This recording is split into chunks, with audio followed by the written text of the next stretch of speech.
Right, so we got our lures painted. They've had plenty of time to dry. We've done the whole process of painting them, blending colors and everything. They're good and dry now. So we're going to take our crankbait, and I've already just stuck the bill in there, which we fit it to the bill before we painted it anyway. Cleaned it all out after we painted it, and all you got to do is slide it in place. Kind of eyeball it and get it in there. You ain't got to have it perfect until we get ready to clear the lure. We put it in there to reference where we're going to put our eyeballs, and we're going to paint our eyeballs on there. You could use some 3D eyes, something like that, or some of these stick-on three-dimensional eyes. We're going to paint these on. I like to paint them on a lot of times. The 3D eyes look good, but for our sake, we'll paint them on. So we got our lure. We got some black and we got some yellow paint. The yellow is going to be the bulk of the eye, so we're going to put a drop of this opaque yellow. Just put a drop right there on a piece of plastic or something. We're going to take our drill bit. This is the size drill bit. I don't know what size it is, but this is the size pupil we want. We're going to dip it in the paint. We're going to put in some eyeballs on. All you got to do is just touch it to the lure, and you got the start of a nice looking eyeball. Bagley's or any of those original wood painted lures had painted on eyeballs. You could do red, you could do yellow. I like this opaque yellow. It stands out good. Get them even on both sides and just touch it to the lure. If it didn't touch it good, you can touch it again and just keep it in the same spot. So we got 2 eyeballs started on there, and we'll let that dry. Do our other ones, and you want that to be good and dry before we put the pupil on them, so you don't smear the yellow. So we'll hang this guy back up and be careful not to touch the yellow. And we got our 2 topwater baits we've been doing. We'll do the same thing on them. Our paint's had plenty of time to dry on the eyeballs. We've got a little bit of opaque black, and we're going to take a drip of it, put it on our little piece of plastic. Take our crankbait. I took the heat gun and sped up the drying a little bit. You want to make sure it's really good and dry before you take your other little drill bit or whatever little round. This is a little Dremel bit. I'm going to use it to make the pupils. Just touch it in the black paint just like you did with the yellow. And there you have an eyeball. It's real easy. You just touch it on there and it leaves it just perfect. Just make sure you use the right size bit. So you got eyeballs on him.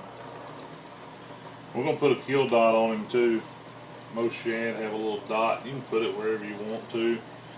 I'm just going to take a little bit bigger drill bit that's just bigger than the pupil, and I'm going to put a little kill dot on him just somewhere on his back right there.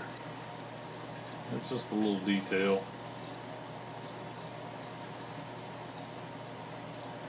And then our lure is done other than signing it.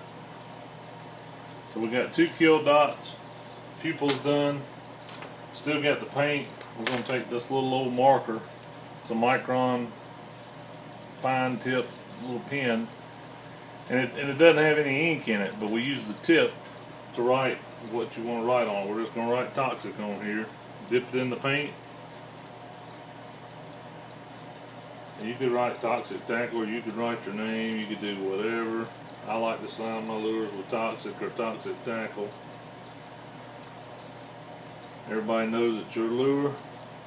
You made it.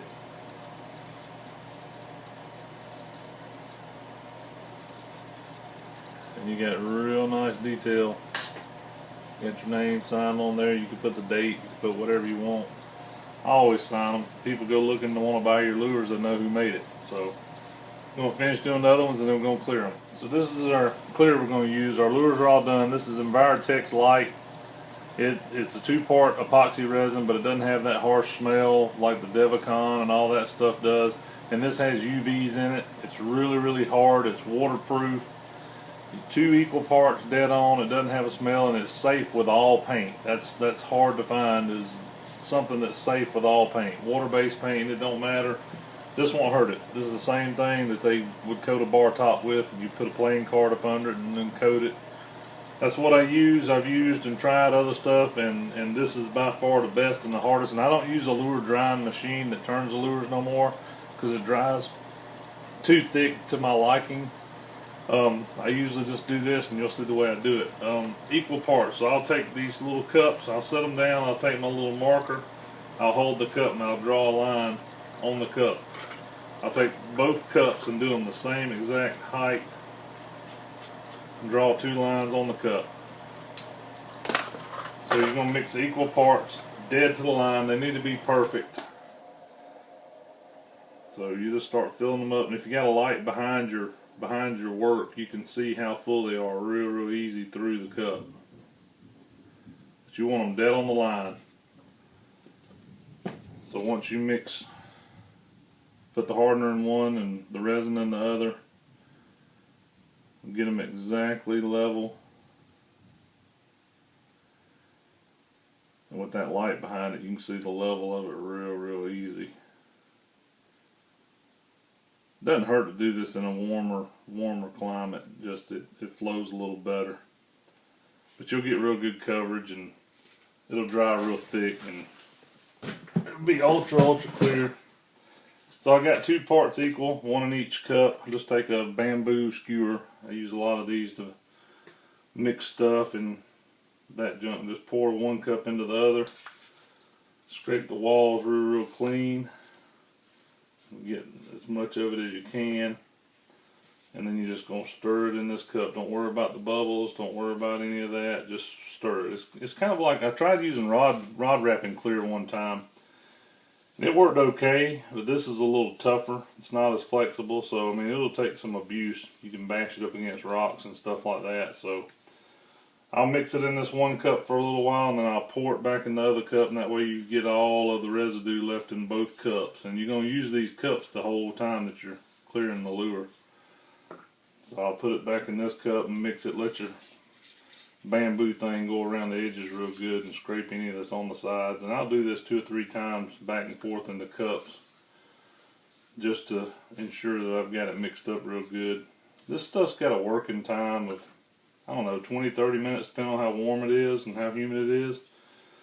So you ain't got to really rush like you got to do it with some of the 2-part, epoxies. And it needs to dry fully overnight without touching them or disturbing them, because you can leave fingerprints in it and stuff like that. And I used to have stickers I'd put on my lures that had my logo and stuff on the bottom of them, and put this on top of them, and they'd stay on there real good. I like to hand sign them. It's a little better to me. They know it's handmade when you hand sign it, and you ain't got a real professional looking sticker and all that stuff. So, alright, we've got our clear mixed up really good. We've got our bill put in our lure already. We'll make sure it's good and straight. We'll kind of eyeball it before we start pouring on our clear, and we'll use these cups doing this. So we got our crankbait, everything's good and dry. The bill when I put the bill in there, it slid in there real tight, so it's good and straight. It's not loose. You'll make sure it's good and straight and deep as you had it when you was building the lure. So I just simply hold it by the bill, and I'll take the cup that's full and hold it over the empty cup and just kind of drizzle it on. Don't worry about the air bubbles right now. They will go away, and you can speed them up. If they won't go away, you can take some heat and get rid of them. But we're going to just pour it on, get a real thick coat, especially around the bill where the bill fits in the lure. You don't need any glue. You could put a dab of super glue or something if you wanted to, but this clear is really tough. I can show you the board. I got a little rack to hang lures on, and that clear is on there so thick and so hard you can't break it. You could beat it off with a hammer before you can even crack it. So we're not worried about any air bubbles, nothing right now. Even though there really isn't any, we're going to let them hang and drip dry over something to catch all the excess. So you want to make sure you're not going to drip this on your floor or something, but we're going to hang it up over here where it can drip in this little cup and catch it. And we're going to coat our other lures the same way. We're going to do that 2 or 3 times. So I got a bunch of lures I'm going to do, but that's our crankbait. We've got them done one time. We'll let them hang over there and drip while we do some other lures, and then we'll go back and we'll put another coat or 2 on them, and it'll get thicker. And you want it to hang where it'll run off the tail. You don't want it to run off the bill. So you hang him by the bill so it'll run off the tail. And any of the when it dries, there may be a little tag or something. You can clip that right off with some little small gate cutters or side cutters, something like this. You know, or you can just take a razor knife and clean out around your hook hanger in the rear. So that's how you coat them with the clear. We'll do that about 3 times, and if you get any air bubbles, you can take the heat gun or even a lighter and just wave it over it once or twice, and the bubble will pop and go away. So that's it. That's how you do it, and I'll show some stills of it when it's dry.